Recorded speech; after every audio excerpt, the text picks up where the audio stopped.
So welcome everybody to our coffee and catch-up time and an opportunity for sharing in fellowship and reflection.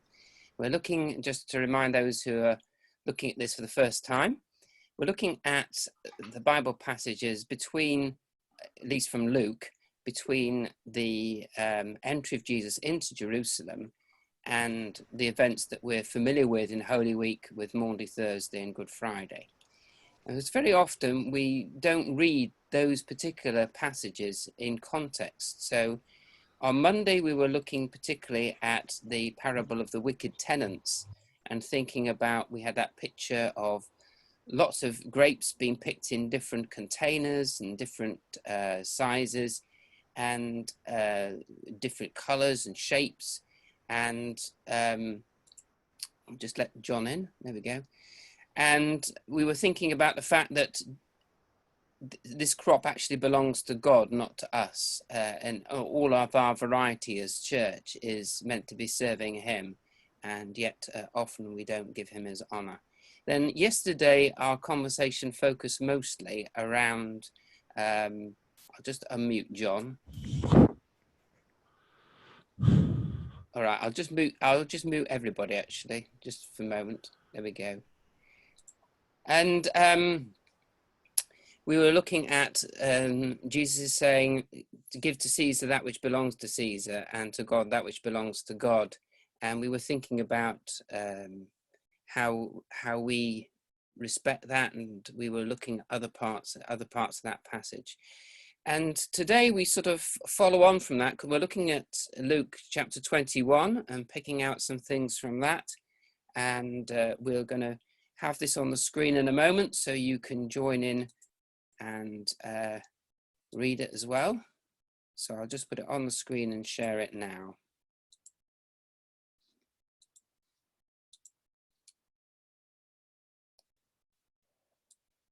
So I'm afraid it's quite small writing, but can you see that okay? Yeah. Somebody want to volunteer to read it for us? John's done it once. Oops, I've just lost my control panel here. I will read it. Well, thank you. Thank you, Geeta.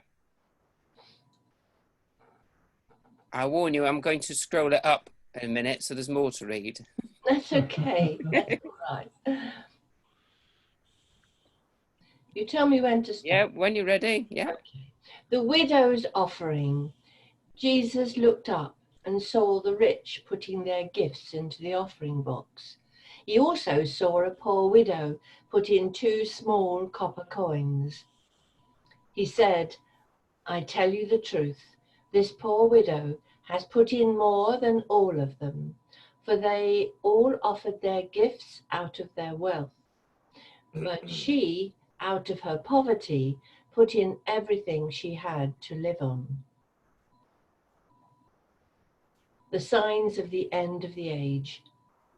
Now, while some were speaking about the temple, how it was adorned with beautiful stones and offerings, Jesus said, "As for these things that you are gazing at, the days will come when not one stone will be left on another. All will be torn down." So they asked him, "Teacher, when will these things happen? And what will be the sign that these things are about to take place?" He said, "Watch out that you are not misled. For many will come in my name, saying, 'I am he,' and 'the time is near.' Do not follow them. And when you hear of wars and rebellions, do not be afraid, for these things must happen first, but the end will not come at once." Persecution of disciples. Then he said to them, "Nation will rise up in arms against nation, and kingdom against kingdom. There will be great earthquakes and famines and plagues in various places, and there will be terrifying sights and great signs from heaven. But before all this, they will seize you and persecute you, handing you over to the synagogues and prisons. You will be brought before kings and governors because of my name. This will be a time for you to serve as witnesses. Therefore, be resolved not to rehearse ahead of time how to make your defense. For I will give you the words along with the wisdom, that none of your adversaries will be able to withstand or contradict. You will be betrayed even by parents, brothers, relatives, and friends, and they will have some of you put to death. You will be hated by everyone because of my name. Yet not a hair of your head will perish. By your endurance you will gain your lives.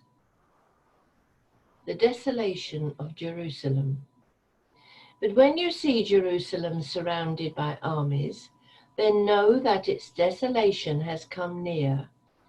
Then those who are in Judea must flee to the mountains. Those who are inside the city must depart. Those who are out in the country must not enter it, because these are days of vengeance, to fulfill all that is written. Woe to those who are pregnant and to those who are nursing their babies in those days, for there will be great distress on the earth and wrath against this people. They will fall by the edge of the sword and be led away as captives among all nations. Jerusalem will be trampled down by the Gentiles until the times of the Gentiles are fulfilled. The arrival of the Son of Man. And there will be signs in the sun and moon and stars, and on the earth nations will be in distress, anxious over the roaring of the sea and the surging waves. People will be fainting from fear and from the expectation of what is coming on the world, for the powers of the heavens will be shaken. Then they will see the Son of Man arriving in a cloud with power and great glory. But when these things begin to happen, stand up and raise your heads, because your redemption is drawing near. The parable of the fig tree. Then he told them a parable. Look at the fig tree and all the other trees. When they sprout leaves, you see for yourselves and know that summer is now near. So also you, when you see these things happening, know that the kingdom of God is near. I tell you the truth, this generation will not pass away until all these things take place. Heaven and earth will pass away, but my words will never pass away. Be ready, but be on your guard, so that your hearts are not weighed down with dissipation and drunkenness and the worries of this life, and that day close down upon you suddenly like a trap. For it will overtake all who live on the face of the whole earth. But stay alert at all times, praying that you may have strength to escape all these things that must happen and to stand before the Son of Man. So every day Jesus was teaching in the temple courts, but at night he went and stayed on the Mount of Olives. And all the people came to him early in the morning to listen to him in the temple courts.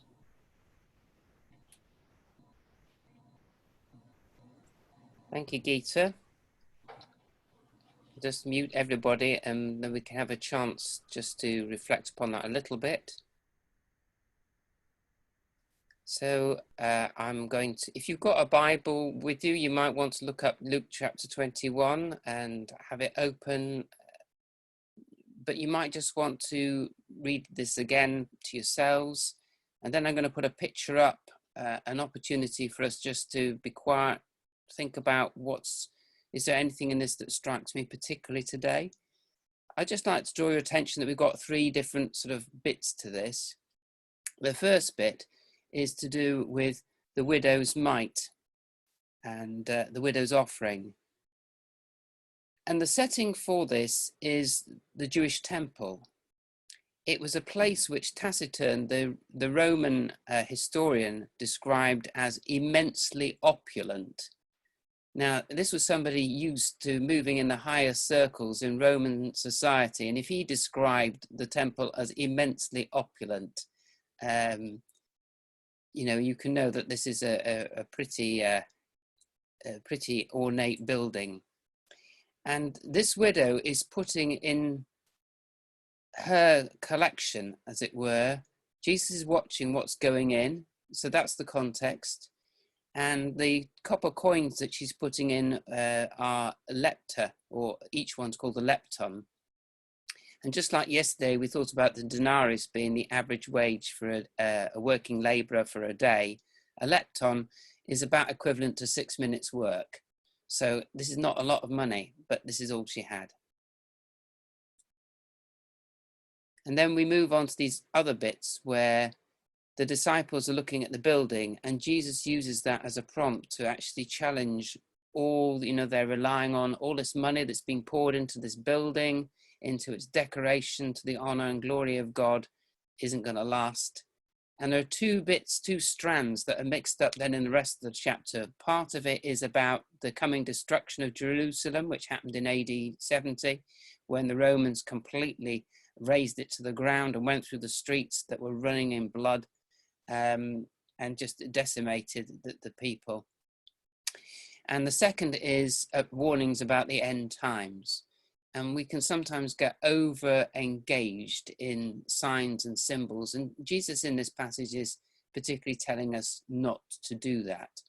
So I'm going to put up, leave this on the screen for you to read, and then put up a picture, and then we'll have a chance for a few moments reflection and discussion.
So, as well as what we were just discussing about the building, there's also obviously there Jesus' warning to his disciples that they're going to be hoisted in front of authorities and questioned, and some will lose their lives, but not a hair of their head, figuratively speaking, in terms of their overall existence with God will be harmed. So anybody want to share anything that came to them or struck them in the course of thinking about that?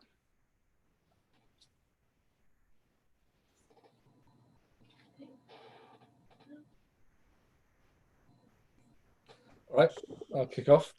There was a couple of things that came to my mind. The first thing with regard to the widow's mite, just to question, what does it mean for me? What does it mean for us to give out of our poverty? So we don't know poverty in the way that she did, but what would that mean for us? I started thinking about the provision for widows, and I wondered, being critical, whether this was a quid pro quo exchange. So I mean, as a widow within a religious movement, there would have been provision for her. But what I was remembering was not provision within the Jewish system. It was actually provision under the Christian system. So I did a quick search for references to how we need to care for widows in the book of the law, and there wasn't any. And so here was a person that effectively had probably fallen through the cracks of what provision there were. Most of the provision for widows circled around remarrying them, but if she wasn't married, that hadn't happened for her, and so there was a continued giving. But the other thing that I found interesting was the question that the disciples asked after Jesus prophesied about the destruction of the temple.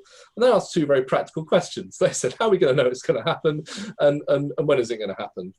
Completely sensible. And as per usual, Jesus didn't answer those questions at all, and he just simply said, oh, you know, you need to be aware. And I can imagine if I was a disciple at the time, I would have been thinking, yes, I know that. That's why I asked these two sensible questions, which you still didn't answer. But again, this calling from Christ was not to look at what's happening in the world or to worry about it almost, but to worry about it on a spiritual plane. So, and again, that challenged me, because it's very easy from my perspective to worry about the things that are happening now, whether it's to do with money or COVID-19 or whatever it is that causes me angst. Actually, the calling is to say, yeah, all right, that's happening, but try to have a kingdom focus. So for me, two challenges: to have a kingdom focus and to ask that question, what does it mean for me to give out of my poverty? And inevitably that will mean me being vulnerable to a system that may not pay me back or may not help me out when I extend, which is deeply challenging. Thank you, Paul. I thought he was having a right go at the Pharisees, really, because they were putting in a little out of a great amount. And that could be said the same for today, really. The rich only put a small amount in, where they could put a lot more in than what they're paying.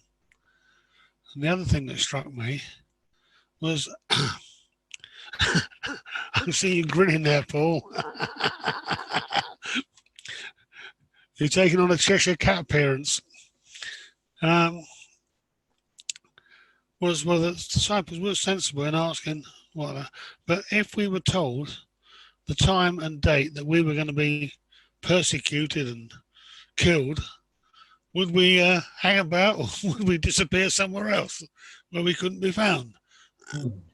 Pardon me. Yeah, that's an interesting point, isn't it? The thought that crossed my mind was, thinking about this widow putting in her last few pence. In the painting that I put up of Tissot's, unlike some of the other classic paintings, gives a hint at something of the opulence that Taciturn talked about. And it shows the leaders in very ornate robes, the priests coming in and out and so forth. And if I was that widow, I might be tempted to think about, here I am giving my very last crumb to this institution, to this building that's, being ornate. And Jesus actually, when his disciples point out, this wonderful building, actually says, this isn't going to last.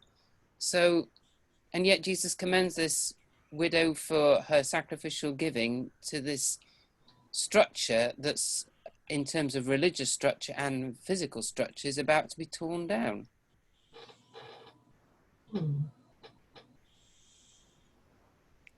Yeah, one of the things that I found interesting about that picture was the way that the Pharisees and the other people were portrayed. They kind of, to me, the phrase that came was "fleas on a dog's back." So there was this opulent structure that hadn't been created by them. They hadn't built it. It wasn't even their passion. That not like Solomon's temple. It had been built by the Romans, effectively. Is that right? They were still building it at the time. No, so they were. The money came from the Jews and from the Romans. Sort of, allowed its construction, but they didn't actually build it as. So it depends on whether you count Herod as a Roman. Well, exactly. Yeah. So I mean, just for the sake of so Herod's temple. Yeah. So I was thinking, here are these people, and they're enjoying all of this, but it's kind of not theirs. And I just thought it was the image was interesting.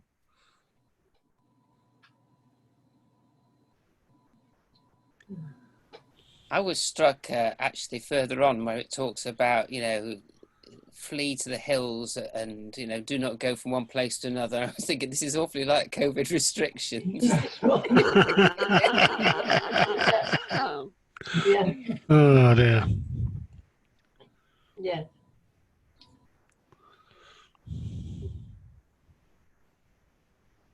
One of the other challenging texts is where Jesus says that this generation will not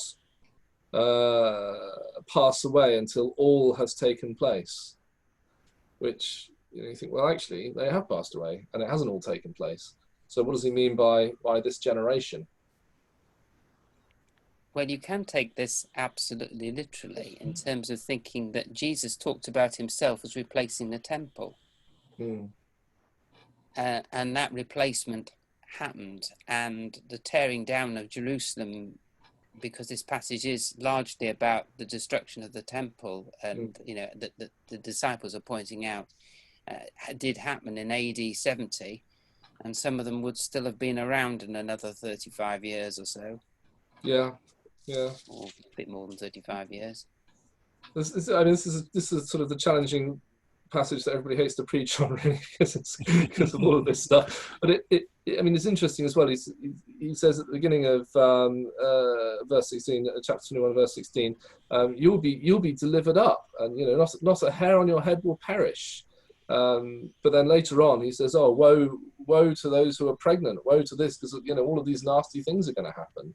And there's a really challenging aspect there in terms of here is God incarnate on earth. He's keeping some people safe.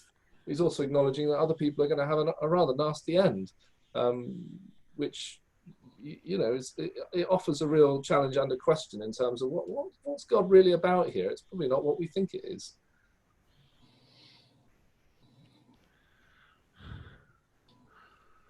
Well, according to some history writers, the Romans didn't stop crucifying the Jews until they ran out of wood around Jerusalem. They reckon there was over 6 million killed. Whether that's fact or whether it's assumption, we're not sure. But that's what a lot of the historians are saying. So it was woe to the people at the time.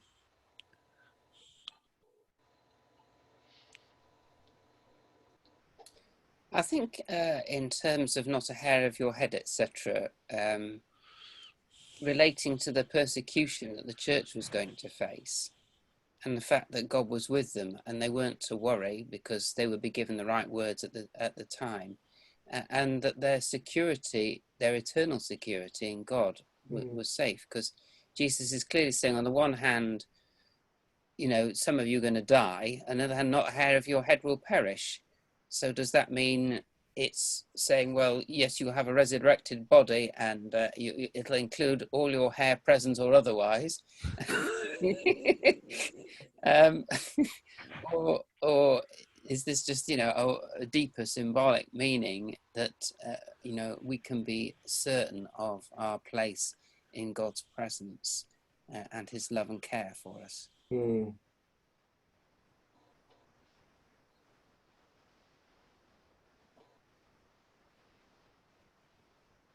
So we haven't, Colin, Geeta or Tom want to chip in anything before we just have a short time of prayer at the end?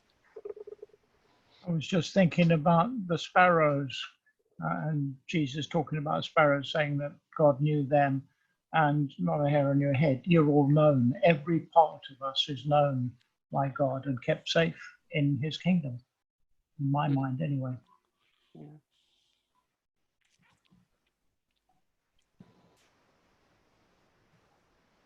Yeah. So in the last few moments, we're just going to have an opportunity to pray. Either you can keep silence, or if you want to pray openly, you can do. You can either keep your video running, or you can turn your camera off like that. And we just have an opportunity to pray.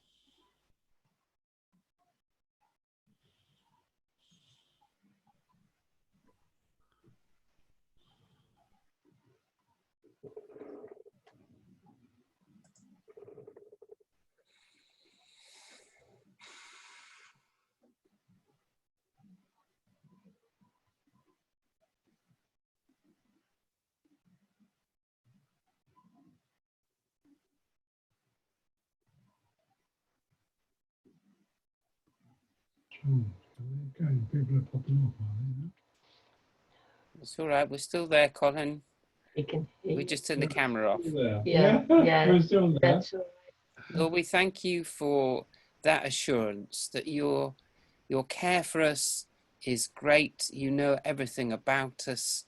And although all sorts of danger will continue to befall the world, your people will be secure in your presence. Thank you, Lord, that we don't know when these things are going to happen, that we don't arrange our lives around particular events and dates in your spiritual calendar. Help us always to be ready to serve, ready to love, and ready to proclaim that Jesus is Lord. Amen. Amen.